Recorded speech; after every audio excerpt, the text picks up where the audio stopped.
بدلت الشامبوان، خذيت فيتامينات، جربت زيوت وشعرك مازال يتيح. برشا حلول فرد وقت ما تنفعش، مش خاطرك غلط، على خاطرك بديت بالغلط. برشا ناس يركزوا على الشعر، اما المشكل يبدا من فروة الراس. كان فروة راسك تعبة راهو الشعر ما يقعدش في بلاصته. باش توقف الشوت يلزم تغير طريقة تعاملك مع الشعر. اول حاجة انك تغسل شعرك بانتظام وتستعمل ان شامبوان ابيش نوتر اللي يناسب التيب نتاع شعر. ثاني حاجة انك تستعمل une hydratation avec des massages doux en utilisant des produits adaptés. ثالث حاجة نظام غذائي متوازن فيه الحديد والفيتامينات اللي يستحقها الشعر. اي سورتو لازمك تعرف كيفاش تستعمل السيشوار، على خاطر السخانة الزايدة اللي كوافاج اغريسيف يضروا الشعر.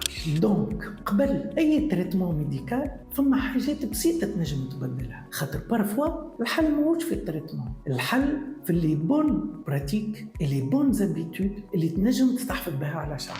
وكان عندكم اي سؤال على تساقط الشعر خليهولي في الكومنتات.